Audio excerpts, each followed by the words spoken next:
Децениските проблеми со водоснабдувањето на жителите од населбите Шутово, Ризари и дел од Скопје Север ќе се решат со изградбата на новиот систем за водоснабдување во општина Шутово, Ризари. Почетокот на градежните работи денеска го означија премиерот Никола Груевски, вице-премиерот и министерот за финансии Зоран Ставрески и градоначалникот на град Скопје Коце Трајановски. Градежните работи се очекува да завршат на есен 2016 година. Германската телевизија CDF најавува можност од одржување вонреден самит на Европската унија во среда, на која што единствена тема би била состојбата во Грција.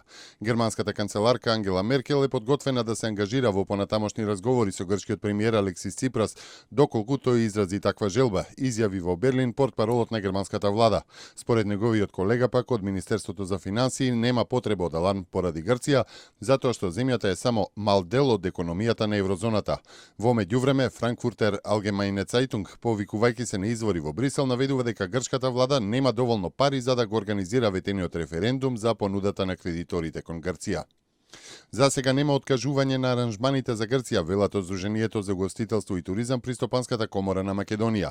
Агенциите немаат откажувања за Грција. Ја следиме ситуацијата. Во моментот и не е толку опасно со оглед на тоа што нашите туристи во Грција повеќе одат во апартманско сместување. Ако банките се затворени, тогаш може да дојде до затворање на одредени бензински пумпи или големи маркети. Може да се случи се, но сметаме дека нема да имаме проблеми, изјави Славе Сирачевски, заменик председател на Сдруженијето за угостителство и туризам. Од утре ќе се разговара по пониски цени во роаминг во мобилната телефонија меѓу Македонија, Србија и Босна и Херцеговина. Според договорот, за минута појдовен повик ќе се наплаќа по 17,9 денари, а за дојдовен по 5 денари.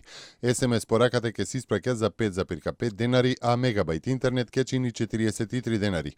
Цените се без пресметан ДДВ, а ќе важат до 30 јуни следната година, пошто ќе следи ново намалување. Потписник на договорот е и Црнагора, но според последните информации за негова примена се чека на нови решенија за операторите од тамошното регулаторно тело. Спогодбата за пониски цени во роаминг е отворена и за останатите балкански држави. Нискобуџетната авиакомпанија Визер од утре од аеродромот Александар Велики во Скопје воведува директни авиолинии до европските градови Барселона, Осло, Нинберг, Хамбург и Фридрихшафен, и тоа 2 пати неделно. Од 5 нови дестинации, унгарскиот авиопревозник ќе оперира 2 пати неделно. Од аеродромот Свети Апостол Павле во Охрид пак, од задутре авиокомпанијата ќе воведе директен лет до Базел, исто така 2 пати неделно. Малопродажните цени на бензините од ноќеска на полнок се намалуваат за половина денара на дизелот и екстра лесното за денар и половина. Согласно одлуката на Регулаторната комисија за енергетика, новата цена на Евро Супер БС 95 ќе изнесува 71 денар за литар и на Евро Супер БС 98 73 денари за литар. Евро дизел ќе се продава по 55 денари за литар.